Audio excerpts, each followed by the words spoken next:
사도행전은요, 오직 성령이 너희들에게 임할 때에 어떠한 역사가 이루어지나 그거에 대해서 기록한 주님의 말씀이에요. 사도행전이라고도 하지만 성령께서 사도들과 함께 하시며 그 사도들이 사역한 것을 기록했기 때문에 성령행전이라고도 말씀을 해요. 그렇다면 사도들은 성령행전을 쓸 때 어떤 사역을 했나? 오직 성령께서 시키시는 일만 했다는 거예요. 사도들이 움직이는데 자기 생각대로, 자기 계획대로, 자기의 경험에 비추어서 사역을 한 게 아니고요. 오직 성령께서 시키시는 그 일을 위해서. 그래서 성령께서 보내시는 거예요. 성령께서. 안디옥 교회가 바울과 바나바를 선교사로 파송하지만요, 성령께서 보내시는 거예요. 그러면 성령께서 보내셔서 이들이 어떠한 말씀을 증거하냐면요, 성령께서 그 입에 넣어주시는 자기 은혜의 말씀을 증언하시는 거예요. 자기 은혜의 말씀이 누구의 은혜예요? 하나님의 은혜의 말씀, 예수 그리스도의 은혜의 말씀을 전하는 거예요. 그래서 13장 14장은요 바울과 바나바의 1차 선교의 내용이 기록되어져 있어요. 여기 이렇게 지도에서 보는 것 같지요. 수리아 안디옥을 기점으로 삼아서 1차 선교를 바나바와 바울이 해요. 근데 첫 번째로 선교지로 가는 곳이요, 바나바의 고향인 구브로로 가요. 그래서 그곳에서 회당 중심으로 선교를 하다가 버가로 올라가요. 근데 저 버가에서 마가가 돌아가는 일이 있다 그랬어요. 그래서 거기서는 제대로 사역을 하지 못하고 더 위로 비시디아 안디옥에 가서 말씀을 전해요. 근데 거기에서 많은 사람들이 예수를 믿고 하나님께서 영생 주시기로 작정한 자는 다 믿었는데요. 반면에 성령께서 충만하여 성령이 말씀으로 흥황하는 역사가 있을 때는 항상 사단의 세력도 만만치 않다는 것. 그래서 저기에서요, 유대인들이 바울과 바나바를요 심하게 시기하고 반박하고 비방하는 일로 어쩔 수 없이 도망가요. 그 도망가는 곳이요, 이고니온이에요. 그래서 이고니온에서도 가서 말씀을 많이 전했는데요, 거기에서도 회당 중심으로 말씀을 전했을 때 유대와 헬라의 허다한 무리들이 믿게 돼요.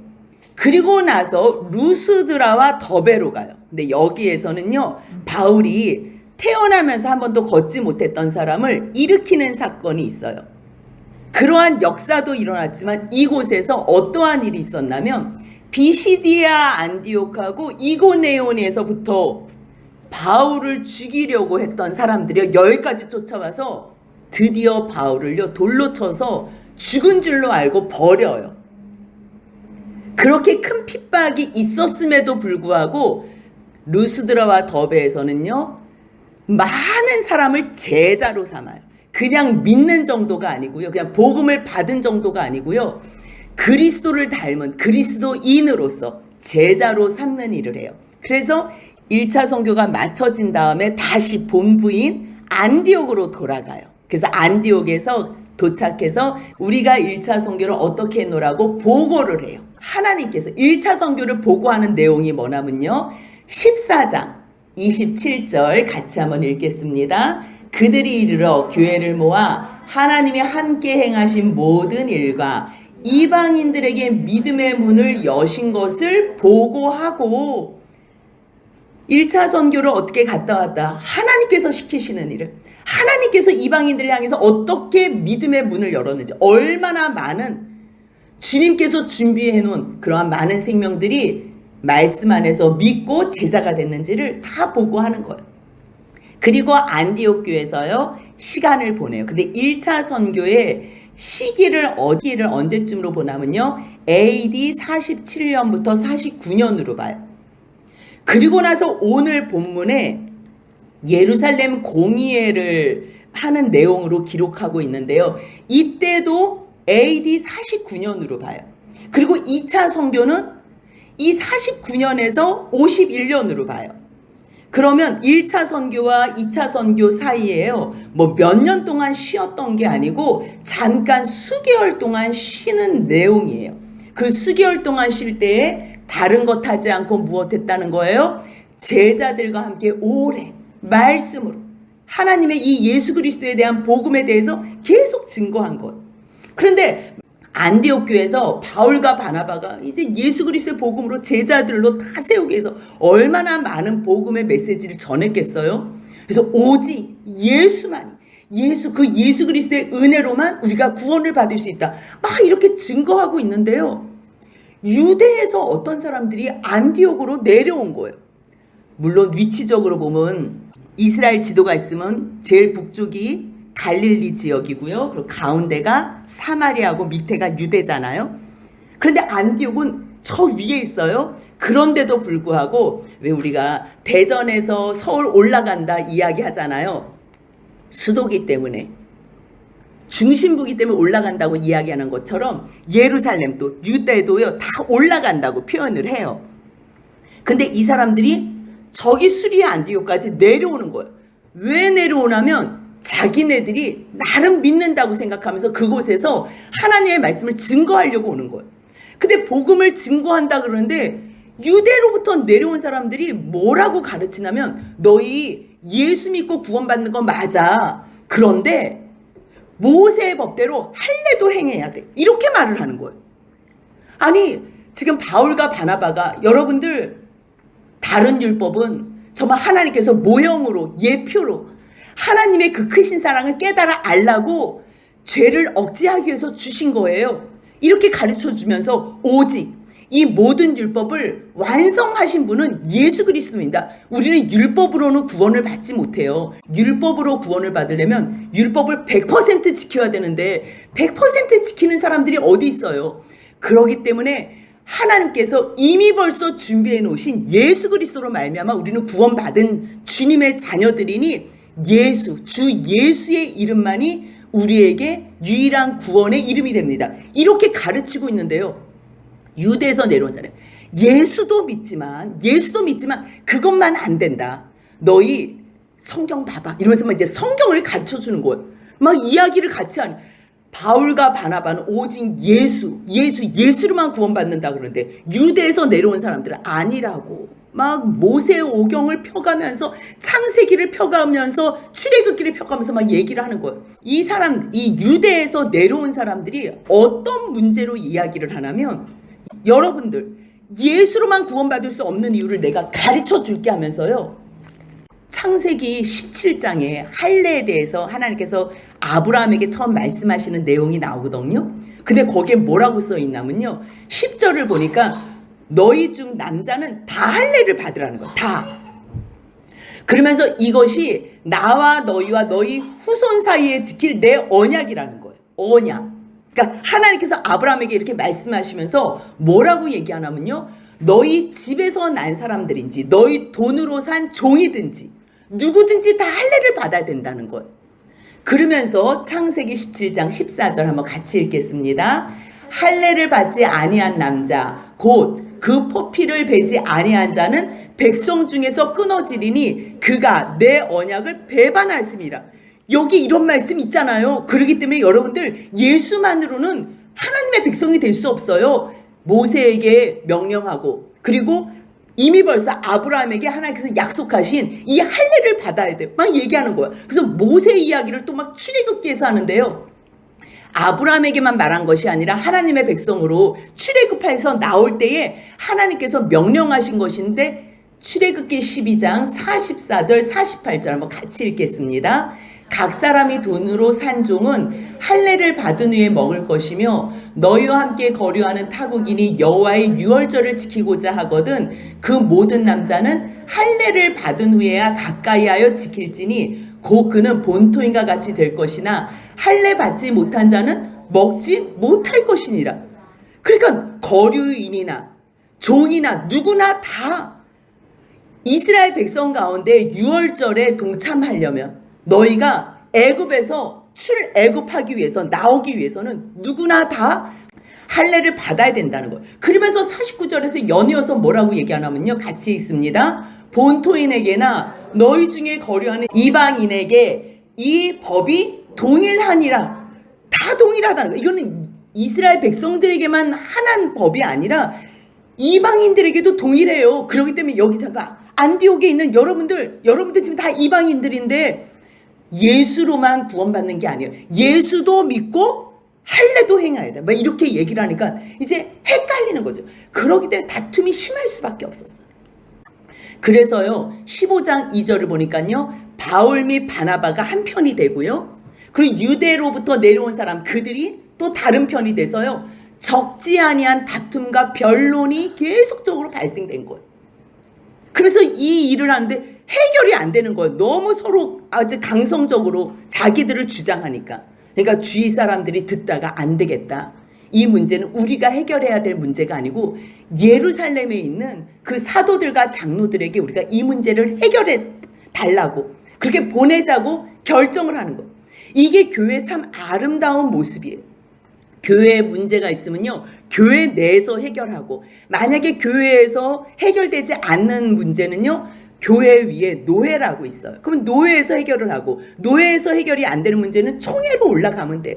근데 노회와 총회로 그 문제를 가지고 갈 때는요 서로 신뢰하는 관계가 있을 때만 이 문제를 가지고 갈 수 있어요. 만약에 내 위에 있는 상위 기관을 신뢰하지 않는다면 우리가 해결하지 아니면 세상 법으로 가지 이렇게 나오는 거예요. 그런데 바울과 바나바는 예루살렘에 있는 사도들과 장로들을 예수 그리스도 안에서 형제라고 생각하고 이들을 신뢰하기 때문에 그럼 이 문제는 우리가 예루살렘에 가서 해결을 하자.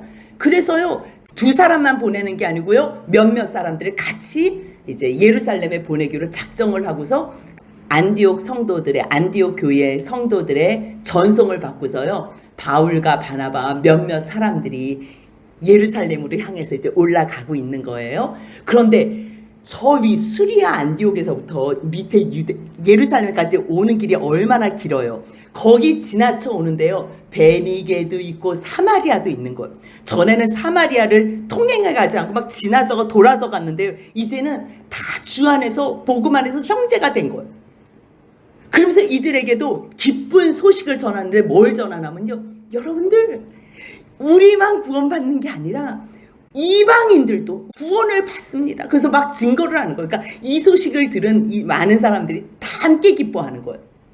그렇게 말씀을 증거하면서 또 예루살렘에 이르렀어요. 얼마나 반갑겠어요. 근데 우리는 지금 이게 성경에 다 써 있으니까 이 문제 때문에 왔겠다 하지만 지금 예루살렘에 있는 사도들과 장로들은 바울과 바나바가 왜 온지 모르잖아요. 그래서 이들이 막 영접을 해가지고 어떻게 왔냐고 이야기하니까 우리가 1차 선교를 했는데 하나님께서 얼마나 우리에게 성령으로 충만케 하셨는지 하나님이 자기들과 함께 계셔서 성령께서 행하신 모든 사역을요 그냥 다 이야기를 하는 거예요.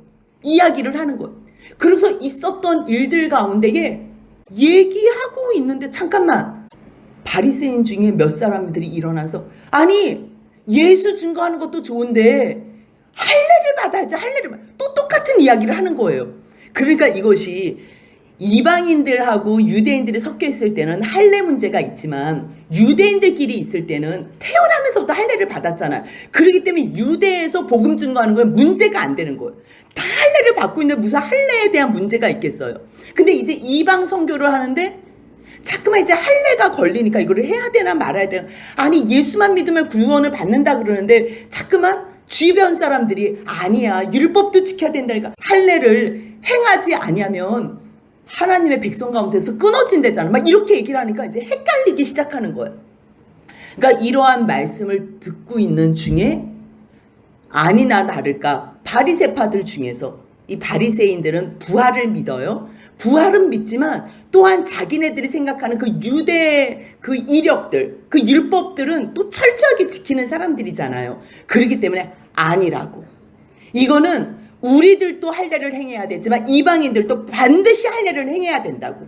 반드시. 그래서 모세의 율법을 지키라고 명하는 것이 마땅하다고. 이제 여기서도 이제 또 의견이 충돌이 되는 거. 그러니 잠깐만. 사도와 장로들이 이 일을 따로 의논하려고 모여요. 그래서 많은 이야기들을 서로 주고받는 거예요. 어떻게 하면 되냐고. 아니 정말 모세오경에는 이렇게 기록되어져 있는데 이방인들은 또 어떻게 하지? 근데 또 이방인들도 하라. 아니 근데 우리가 구원받는 거는 오직 예수 그리스도의 은혜로만 받는 건데 어떻게 하지? 많은 변론이 있은 후에 그 상황 가운데서 베드로가 일어나서 얘기하는 거예요. 형제들이여, 여러분들도 다 알지 않습니까? 지난번에 있었던, 우리가 보면 사도행전 10장의 얘기, 그 고넬료 사건을 이야기하는 거예요.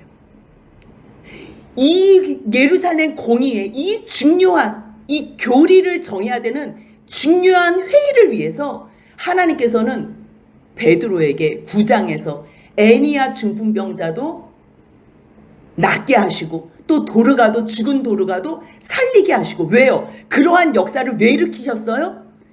이방인 고넬료를 베드로를 통해서 복음을 전하게 한 후에 이방 선교를 공식화하기 위해서. 그래서요, 제자들 가운데서 가장 신임할 수 있는 수제자, 다른 제자들은 죽은 사람을 살린 사람이 없어요.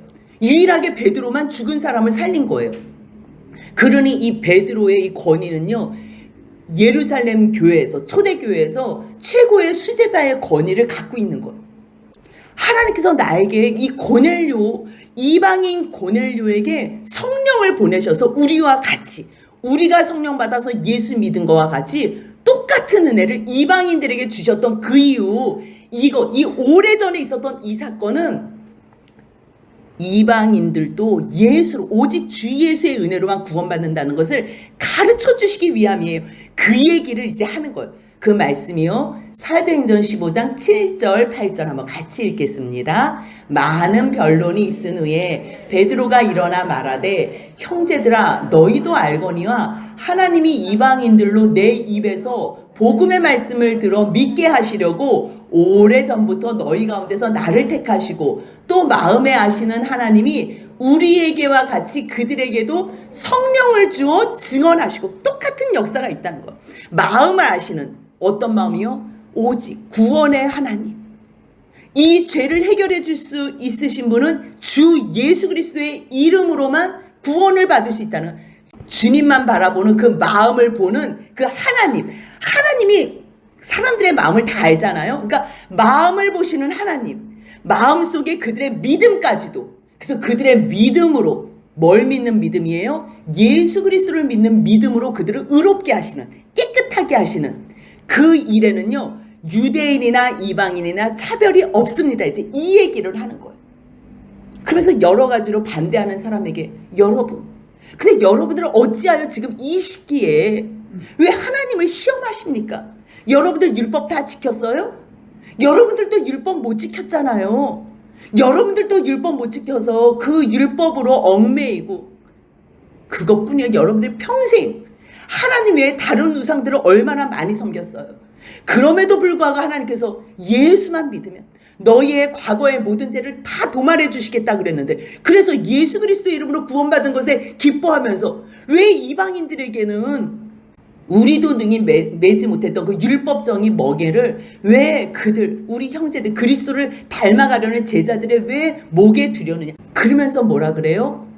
11절 한번 같이 읽겠습니다. 그러나 우리는 그들이 우리와 동일하게 주 예수의 은혜로 구원받는 줄을 믿노라 하니라. 아멘. 그래서 바울이요, 그 고넬료의 사건을 이야기하면서, 하나님께서 이러한 일을 역사하시고 나를 통해서 행하신 일은 결국 하나님께서 이방 선교를 확장하시기 위해서, 하나님의 뜻을 이루기 위해서 하신 것입니다. 이제 그 이야기를 한 거예요. 그리고 나서 12절에서는요, 이쪽에 있는 많은 무리들하고 바울과 바나바는 또 계속적으로 말씀을 같이 나누고 들은 거예요. 그랬을 때 이 온 무리가 바나바와 바울이 하는 말을 조용히 듣고 있어요. 조용히 듣고 있어요. 근데 여기에서는요, 바울과 바나바가 아니고 순서가 바나바와 바울이에요. 왜 그럴까요? 여기가 예루살렘 공의회잖아요. 여기서 어떤 사건이 있었어요? 사도들 외에 7 집사를 선출했는데 그 7 집사 중에 스데반이 죽었을 때 그 옷을 지켰던 사람이 저 바울이잖아요. 아무리 우리가 주님 안에서 사랑한다 그래도 스데반을 죽이는데 선두주자로 같이 있고 또 예수 그리스도의 이름을 증거하는 많은 사람들을 박해하고 핍박하고 죽였던 바울이 아무리 회개하고 돌아왔다 그래도요, 이 심정적으로 해결이 안 되는 부분이 있는 거예요. 그렇기 때문에 그를 사랑하고 아끼기는 해도 여기에서는 예루살렘 이 교회가 신임하고 신뢰하는 바나바가 앞장서서 주도적으로 얘기를 하는 거예요. 그래서 바나바, 바울이 하나님께서 자기들이 행한 이 1차 선교를 통해서 얼마나 많은 역사를 하셨는지 그 행하신 표적과 기사에 대해서 막 이야기를 하는 거예요. 그러니까 그 많은 무리들이 이제 조용히 듣고 있지요. 조용히 듣고 있다가 말이 맞춰지니까요, 이제 거기에서 야고보가 일어서요. 근데 이 야고보는 제자 중에 야고보는 12장에서 헤로드 왕에 의해서 죽었잖아요. 그렇기 때문에 여기 야고보는 예수의 동생 야고보예요. 그 형제 가운데에 예수님이 살아계실 때는 그 형을 우리의 영원한 구세주인 것을 믿지 못해서 막 형을 잡으러도 다니고 그랬지만요, 예수님께서 부활하신 후에 야고보에게도 나타나 보여주셨어요. 그래서 이 동생 야고보가 이 예루살렘 교회에서 베드로와 함께 이 수장 역할을 하는 거예요.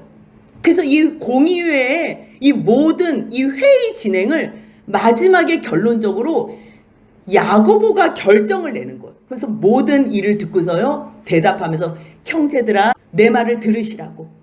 그러면서 뭘 얘기를 했냐면요, 하나님이 처음부터 이방인 중에서 자기 이름을 위하여 백성을 취한다는 게, 이게 뭐예요? 이스라엘 백성들뿐만 아니라 이방인들 가운데서도 하나님께서 자기의 백성을 취하기 위해서 시몬 베드로에게 말했다는 거예요. 저 시몬은요, 시몬 베드로를 말하는 거예요. 히브리식 이름으로 시몬이라고 말하는 거예요. 지금 베드로가 말한 거를 그대로 얘기하는 거예요. 지금 베드로가 말하는 거나 과거에 선지자가 말하는 거랑 비슷해. 똑같다는 거예요. 근데 그 선지자가 어떤 선지자의 말씀을 인용하냐면요, 아모스 9장 11절 12절을 인용하는 거예요. 아모스 선지자가 어떤 말씀을 했냐면, 이후에 내가 돌아와서 다윗의 무너진 장막을 다시 짓는데요. 그리고 그 허물어진 것을 다시 지어 일으킨대요. 그래서 결국 남은 사람들과 내 이름으로 일컬음을 받는 모든 이방인들로 주를 찾게 하겠다는 거예요. 이 말씀이 아모스에 써 있는 것을 야고보가 기억하고서, 잠깐만, 지금 이방인을 구원하겠다고 말하는 베드로의 주장은 지금 베드로 혼자만의 주장이 아니고 구약시대의 아모스, 많은 선지자들 가운데 아모스, 과거에도 이미 벌써 했던 말씀입니다. 그렇기 때문에 예로부터 이것을 알게 하시는 주님의 말씀이기 때문에 이거는 새로운 게 아닙니다, 그러는 거예요. 근데 이 말씀이 본문을 찾아보면 어떻게 기록되어져 있냐면요, 아모스 9장 11절 11절을 보니까 그날 하나님께서 성령으로 충만하여 이 만민, 그러니까 이스라엘 백성들만 아니라 이방 민족들도 하나님께서 구원하시는 그날. 그래서 오늘 우리가 이 복음 가운데서 이 말씀을 듣고 있잖아요. 하나님께서는 다윗의 장막이 무너진 것, 예루살렘, 이스라엘이 무너진 것을 통해서요, 이방의 선교를 하나님께서는 부흥을 시키겠다는 거예요. 그런데 12절에 보니까요, 그들이, 이스라엘 사람들, 복음을 깨달은 사람들이 누구에게 복음을 증거하냐면 에돔에 남은 사람. 이 에돔은 어느 나라 족속이에요? 에서의 자손들이에요. 에서의 자손. 야곱, 이스라엘. 하나님의 백성은 이스라엘, 야곱의 후손들만 이스라엘 백성인데 에돔은 이스라엘 백성에 들어올 수가 없는 거예요. 이들은 이방인들이라고, 저 사람들은 저주받았다고 생각했는데 아모스 선지자가 어떤 말씀을 했다는 거예요? 에돔의 남은 자들, 그리고 여호와 구원의 하나님, 그 이름으로 일컫는 모든 사람들, 만국을 기업으로 얻게 하시겠다는 거예요. 하나님께서는 이스라엘 백성들만 구원하시겠다는 게 아니고요, 만국도 오직 여호와, 신약에 오면 그 여호와 구원 하나님이 실제적으로 참 형상, 사람의 몸으로 이 땅에 오신 예수 그리스도, 그 이름으로 천하 만국을 다 구원을 하시겠다는 것. 이것은 아모스의 말씀뿐만 아니고요, 창세기 12장에서 아브라함에게 내가 너를 복으로 만들겠다는 게 뭐예요? 모든 민족들을, 여러 민족들을 너로 통해서 복으로, 이 복을 누리게 하겠다는 거예요. 아브라함의 자손이 누구야? 아브라함과 다윗의 자손 예수 그리스도의 계보라. 결국은 예수 그리스도로 말미암아 천하 만민이 복을 받게 하는데 너희 이스라엘 백성들을 통로로 만드시겠다는 거예요. 그래서 야고보가요, 이 공의회를 통해서 다 정리가 되는 거예요. 아, 그렇구나. 베드로가 고넬료 이방 선교를 하더니 잠깐만, 바나바 바울도 이렇게 많은 1차 선교를 통해서 많은 이방에 죽어가는 영혼들이 예수 이름 하나 붙잡고 많은 영혼들이 살아났다고? 구원을 받았다고? 너무 놀라운 거지요. 그래서 이 말씀을 한 다음에요, 자기의 의견을 얘기하는 거예요. 어떻게 얘기하냐면요, 19절 보니까요, 여러분들 이방인들이 주님께로 돌아올 때 이방인들을 괴롭게 하지 맙시다. 하나님께 돌아올 때 예수 안에서의 자유와 기쁨을 누리게 합시다. 왜 괜히 뭐 율법을 행해라, 왜 할례를 해? 너희가 이거를 행해야지만 구원받는다. 아니, 할례는 하나님의 백성이라는 거, 하나님의 약속을 믿는다는 표식적인 행위인 거예요. 표식적인 행위. 근데 이제는 예수 안에서 오직 그 예수가 실체가 오셨는데, 이제는 그 자손 아브라함과 다윗에게 약속하신 그 그리스도 예수가 오셨는데 이제는요, 어려울 게 없는 거예요. 그러기 때문에 여러분들 더 이상 이방인들이 하나님에게로 돌아오는 것을 괴롭게 하지 맙시다. 어떠한 율법 행위도, 어떠한 어려운 것도 멍에를 짊어지우지 맙시다. 예수 그리스도만 믿으면 누구나 다 그 이름 힘입어 구원받는다는 이 복음을 증거합시다. 그런데 잠깐, 우리가 모든 것이 다 가하나 하지 말아야 될 것, 이거는 이스라엘 백성들이 너무 혐오하는 거니까 네 가지만, 이 네 가지만은 좀 안 하는 걸로 합시다. 그 네 가지가 뭐냐면요, 15장 20절 한번 같이 읽겠습니다. 다만 우상의 더러운 것과 음행과 목매어 죽인 것과 피를 멀리하라고 편지 쓰는 것이 옳은, 요것만 하지 말라고 말합시다.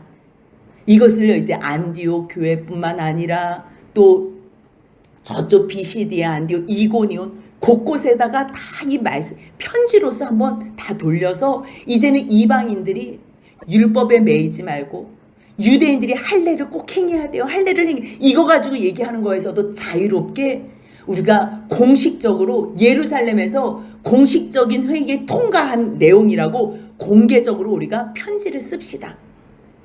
그리고 회당에는 늘 모세의 율법을 가르쳐주는 사람들이 있는데 모세의 율법을 가르쳐줄 때도 안식일마다 요 편지를 읽게 해가지고 오직 예수로 말미암아 구원받는 것이고, 모세의 율법은 결국 우리가 율법으로는 구원받지 못한다는 거, 그 일을 완성하신 분이 예수다. 그렇기 때문에 예수가 참 형상이기 때문에 예수로 말미암아 구원받는다는 것을 이야기합시다. 그래서 편지를 써서 보내는 거예요. 그러니까요, 이에 사도와 장로와 교회가요, 이 예루살렘 교회 가운데서도 몇 명을 택해요. 그 몇 명이 2명인데요. 바사바라고 하는 유다와 실라, 이 두 사람을 택해서 바울과 바나바가 왔잖아요. 몇몇 사람들과. 근데 이 사람들만 보내면서 편지를 보내면, 잠깐만, 누가 썼는지 어떻게 알아요? 이거를 누가 증인이 있어야 될 거 아니에요. 자기네들이 그냥 쓱쓱 써가지고 이거 예루살렘에서 공의회에 맞춰가지고 공식화된 글이에요, 편지.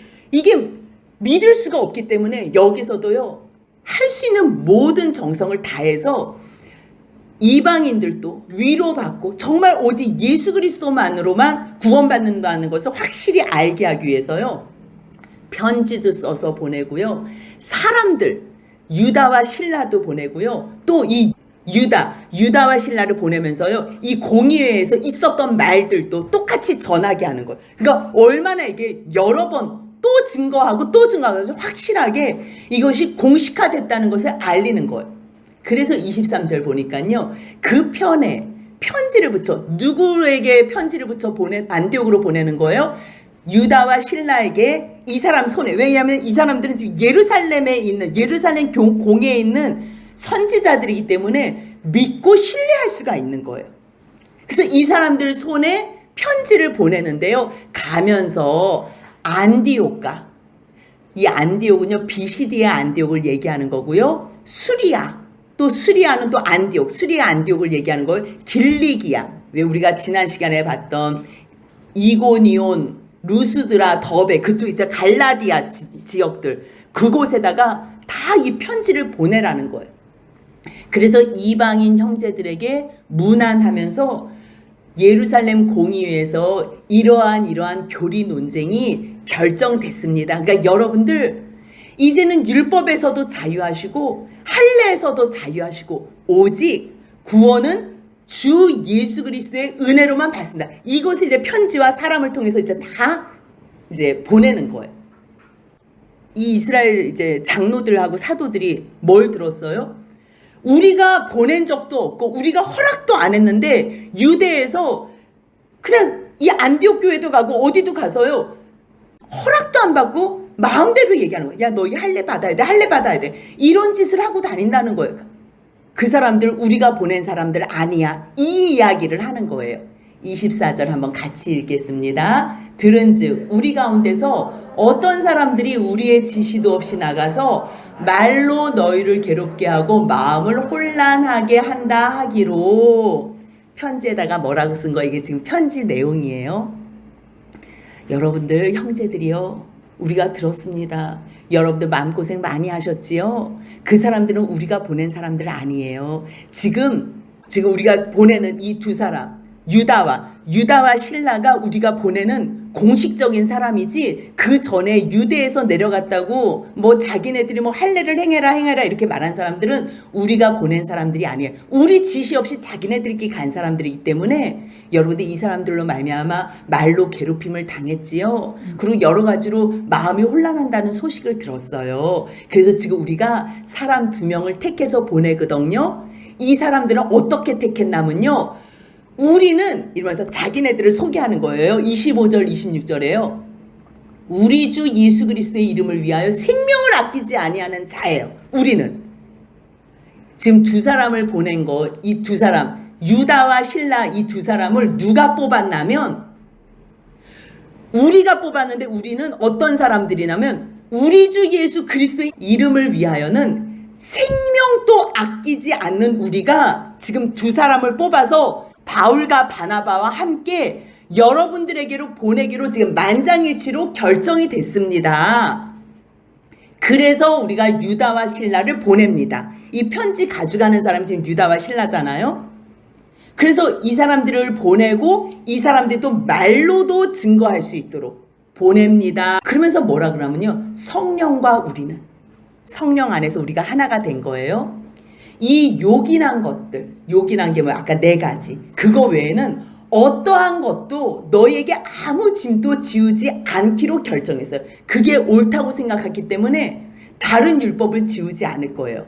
다만 우상의 제물과 피와 목매어 죽인 것과 음행, 이거는 다 우상 숭배하고 상관 있는 것들이에요. 아무리 하나님 안에서 다 용서받는다고 해도요, 지금 현재 스코어 계속 우상과 더불어 먹고 마시고 음행을 한다면 그것은 하나님 앞에 용서받을 수 없는, 지금 입장에서는 그거를 허락할 수는 없는 거지요. 그래서 이 4가지 우상과 상관 있는 것들은 여러분들 하지 마세요. 그리고 왜 또 하지 말라 그러냐면요, 유대인들이 웬만한 것들은 지금 다 양보한 거잖아요. 할례 안 행해도 돼, 그래 뭐 모세율법 안 해도 돼. 근데 너무 혐오적인 거, 너무 혐오스러워하는 게 뭐냐면요, 우상숭배예요. 이 우상숭배하면서 음행하고 우상숭배 재물 먹고 그 피를 마시고 막 이것만큼은 좀 하지 않는 걸로 이렇게 우리가 공식화를 해서 멀리 하세요, 이렇게 얘기를 한 거예요.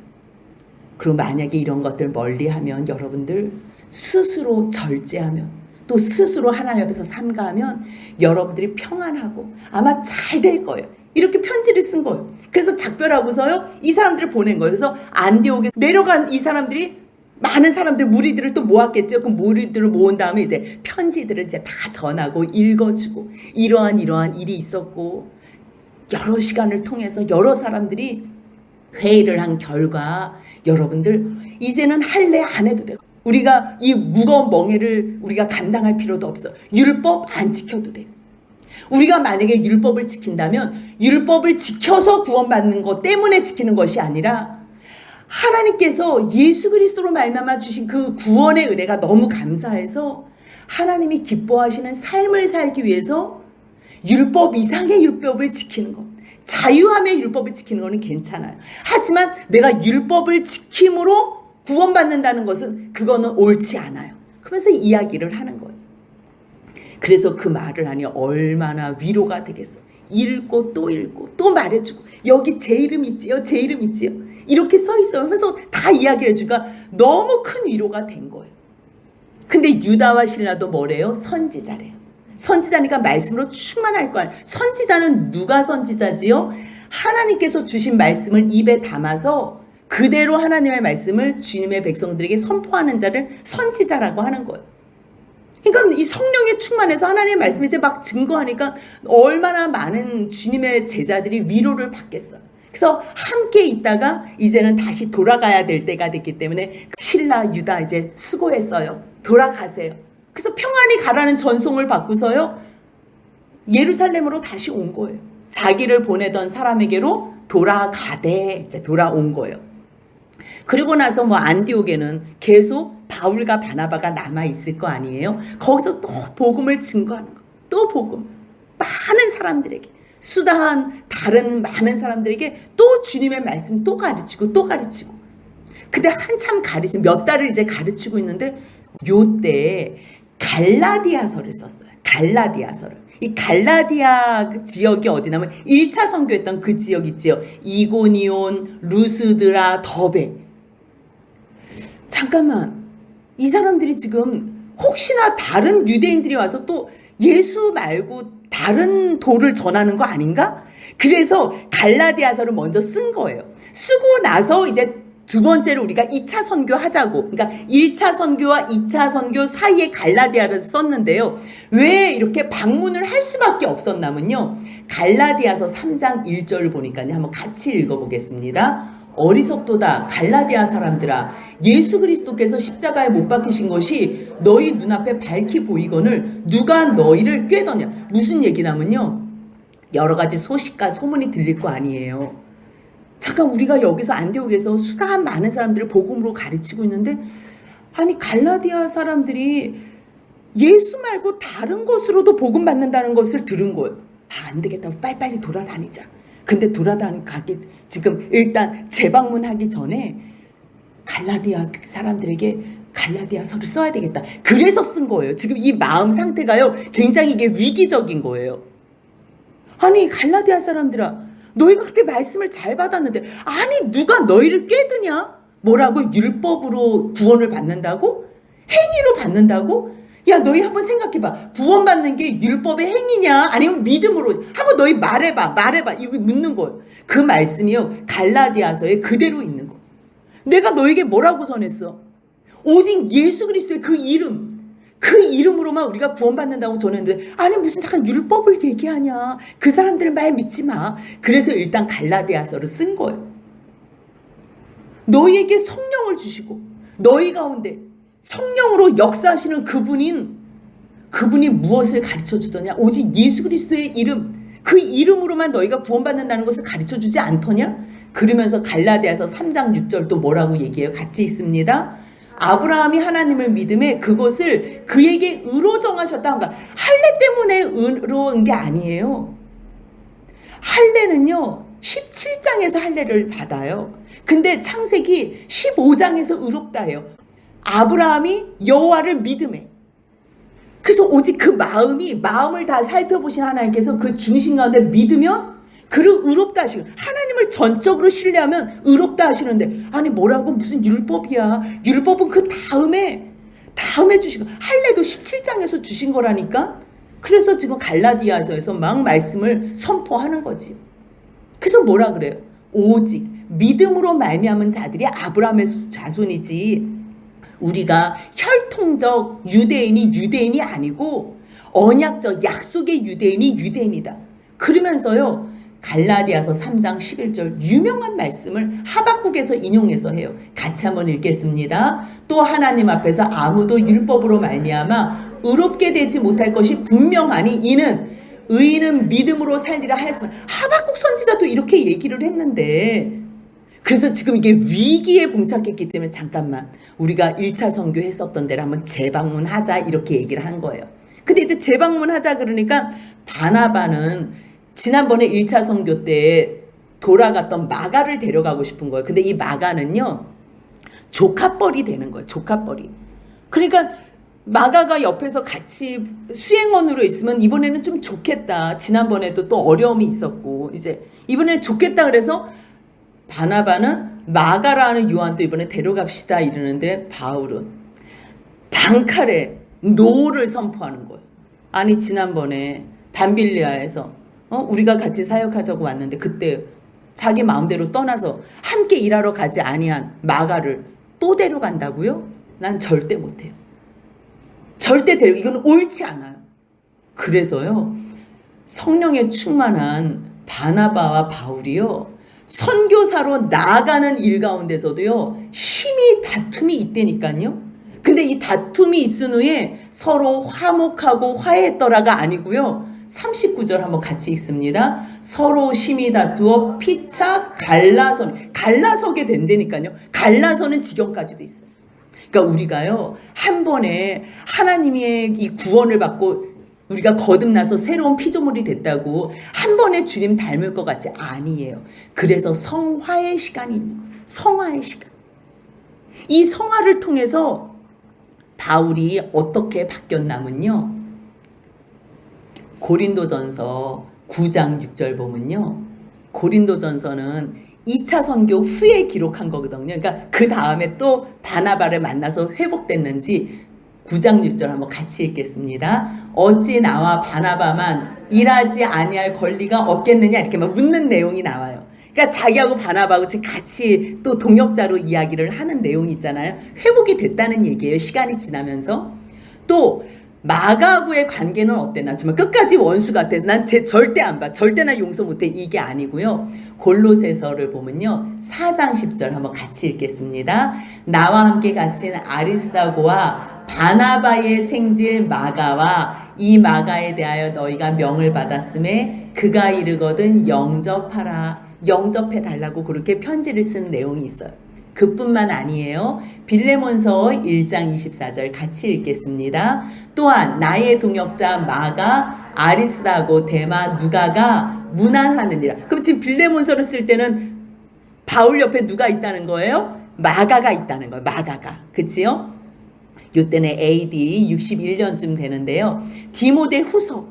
디모데후서는 바울이요 최후의 편지를 쓴 내용, 마지막 서신서를 쓴 내용이 디모데후서거든요. 이때를 AD 67년경으로 봐요.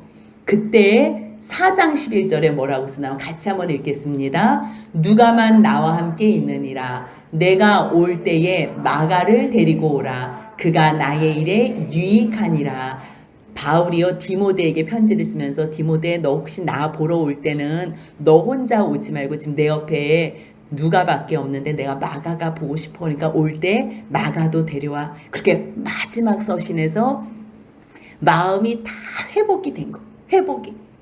처음부터 우리가 구원받고 거듭났다고 다 예수 닮고 하나님 닮은 자로 만들어지진 않아요. 피차 싸워가지고 갈라서기도 하고 심히 다투어 마음이 상해서 따로따로 나아가기도 하지만요. 주 안에서 시간을 통해서 또 회복되는 역사도 있다는 거예요. 그래서 결국요 이들은요 다투어서 피차 갈라서서 바나바는 자기 뜻대로 마가를 데리고 배 타고 구브로로 가고요. 바울은 신라를 택해서요 2차 선교를 떠나요. 그런데 바나바와 마가의 선교 사역은 성경에 기록되어 있지 않아요. 이제 성경은요 바울의 발자취를 따라서 계속 따라가고 있어요. 그렇다면 바울이 하나님 앞에서 예수 그리스도를 위하여 복음을 위해서 더욱더 성경적으로 충성한 자라는 것을 알 수가 있는 거예요. 그래서 결국 2차 선교를 이제 떠나는데요. 40절 한번 같이 읽겠습니다. 바울은 신라를 택한 후에 형제들에게 주의 은혜에 부탁함을 받고 이제 떠나는 내용이 수리아, 길리기아로 이제 다니면서 교회들을 경고하게 하는 내용이 나와요. 그래서 16장부터는요.